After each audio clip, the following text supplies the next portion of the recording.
sejahtera untuk kita semua. Balik lagi nih bersama kami di channel LPK PSDM Group.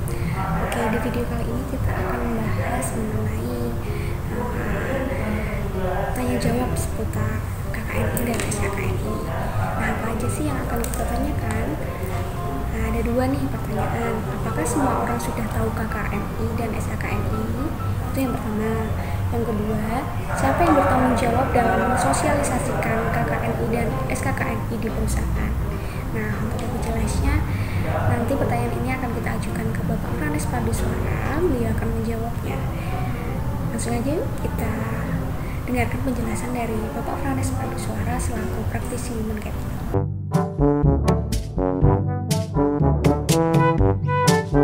Selamat pagi, salam sejahtera. Berjumpa lagi dengan saya, Franes Paduswara. Hari ini kita masih membahas tentang KKNI dan SKKNI. Kami membuka pertanyaan kepada siapa aja yang ingin bertanya tentang KKNI dan SKKNI.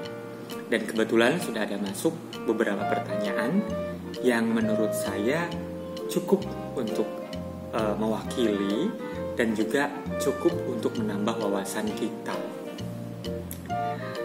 Kemarin ada sahabat kita yang bertanya tentang bagaimana, apakah semua orang sudah tahu tentang KKNI dan SKKNI?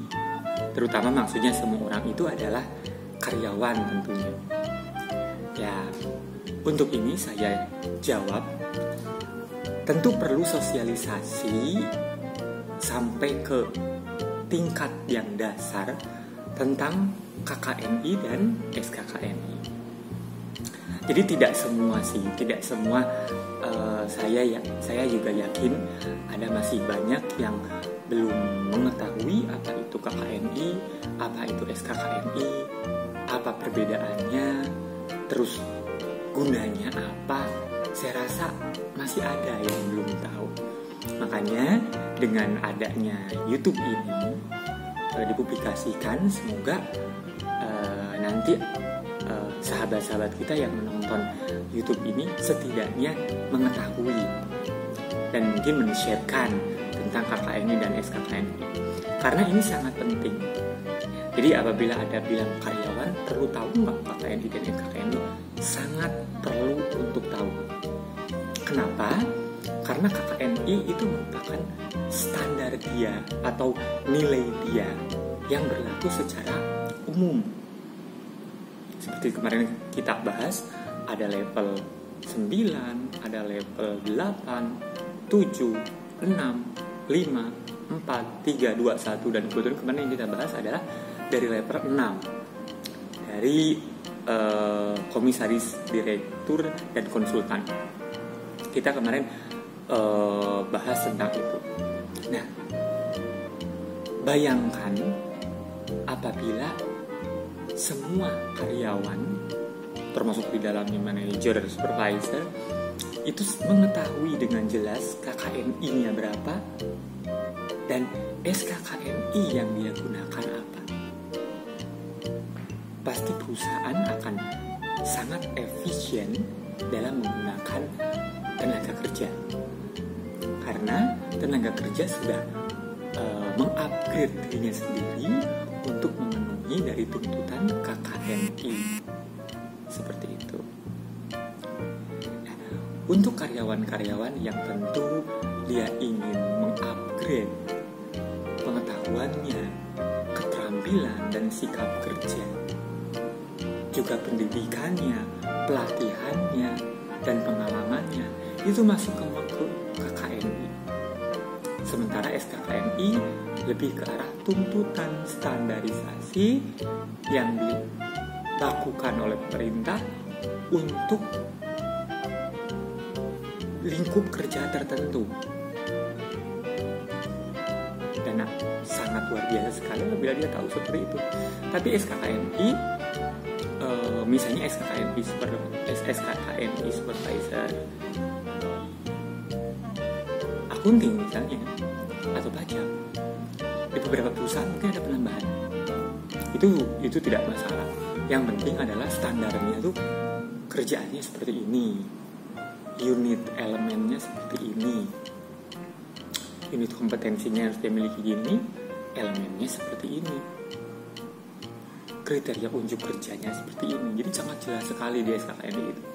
Nah, sementara kalau KKNI adalah tentang berlaku secara umum. Jadi artinya karyawan-karyawan itu semuanya sama, memiliki kemampuan yang sama semua, sehingga dikembangkan, mereka juga bisa dikembangkan semua. Nah, dengan adanya KKNI dan SKKNI ini membantu kita dari pihak manajemen untuk mengklasifikasikan karyawan itu berdasarkan kelasnya, berdasarkan kemampuannya, berdasarkan potensi dia. Kita akan semakin kelihatan apabila memang karyawan itu mengetahui dengan jelas KKNI dan SKKNI.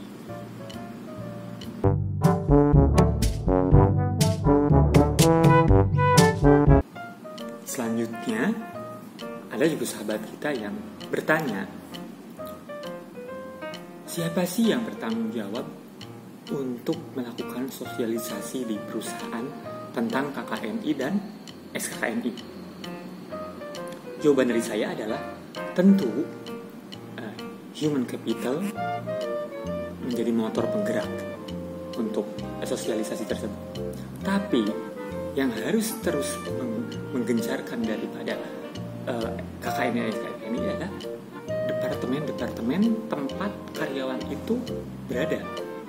Misalnya departemen operasional, tentu dia harus menggembur-gemburkan KKNI dan SKKNI itu. Selain dari motornya memang dari human capital.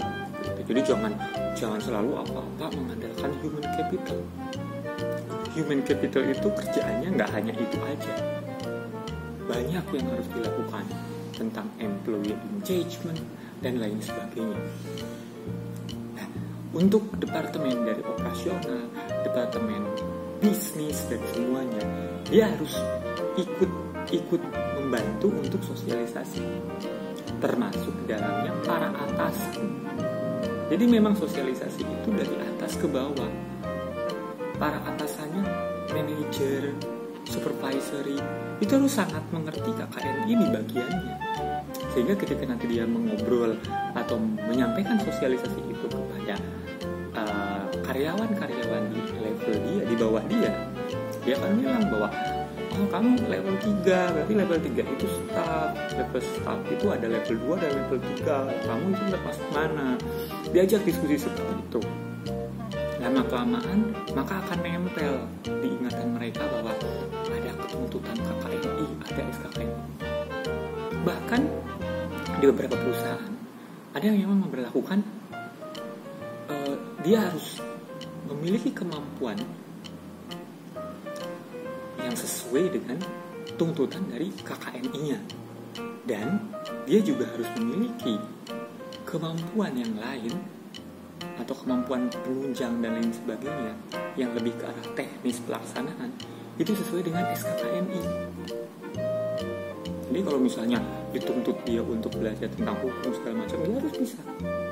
Baru nanti setelah ada pengangkatan karyawan tetap, itu bisa memiliki peluang lebih besar untuk menjadi karyawan tetap di antara karyawan lain yang mungkin karyawan lain yang langsung asal kerja pulang.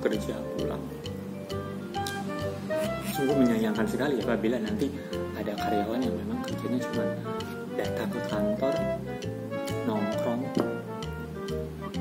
yang ngerjain tugas dia ngerjain, entah apa yang dikerjakan, terus istirahat, kerjakan tugas lagi, ngerjain lagi atau ngerjain apa, terus aja berulang tiap hari kayak gitu kegiatan. Berapa banyak kerugian perusahaan yang ditimbulkan oleh oknum yang seperti itu. Maka KKNI dan SKKNI itu penting, di mana semua orang harus memahami KKNI-nya sehingga dia mampu mengembangkan apa yang ada di dirinya dan tuntutan untuk level KKNI-nya.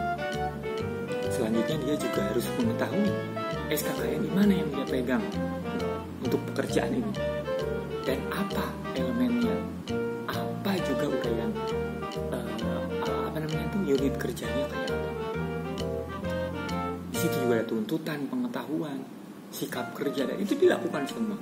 Saya rasa kalau semuanya dilakukan sesuai dengan KKNI dan SKKNI, saya rasa pekerjaan akan berjalan lebih efisien dan efektif. Karena di sana sudah sangat jelas sekali, sudah sangat terukur sekali, sehingga kita tinggal menjalankan sebenarnya. Gampang banget.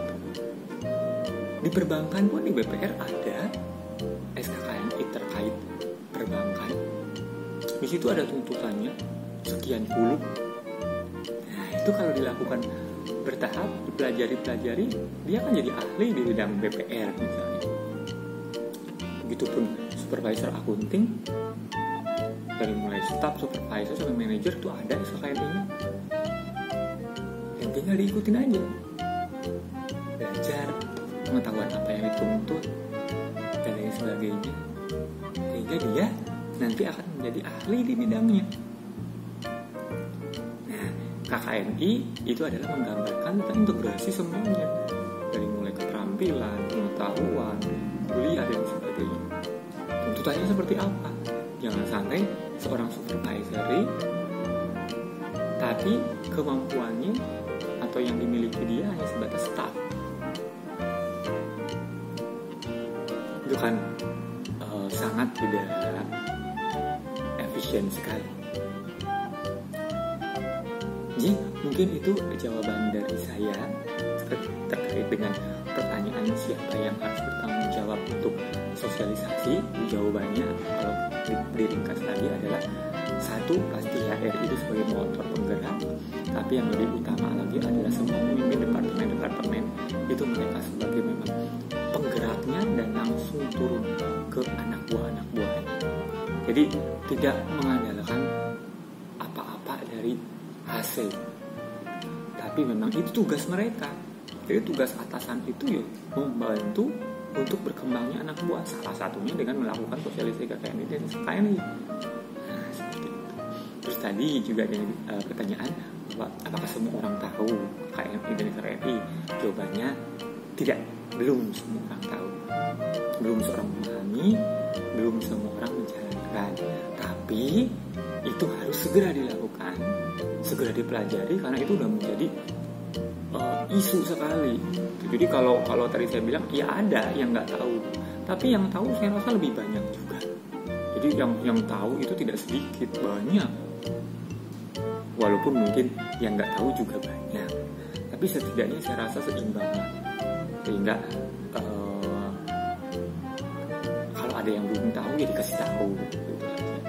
Sehingga nanti akan banyak orang yang tahu dan menjalankan dari tuntutan KKNI tersebut, sehingga dia mampu melakukan tugas-tugas sesuai SKKNI-nya, sehingga dia memiliki daya saing atau daya jual di industri sumber daya manusia. Demikian yang dapat saya sampaikan. Terima kasih, sampai jumpa di video selanjutnya. Oke teman-teman, tadi itu penjelasan dari Bapak Frans Prabowo. Cukup sekian video edukasi kali ini, semoga bermanfaat. Bagi yang belum subscribe, silahkan subscribe channel ini. Bagi yang udah, jangan lupa like, comment, and share. Nantikan video selanjutnya ya teman-teman. Terima kasih.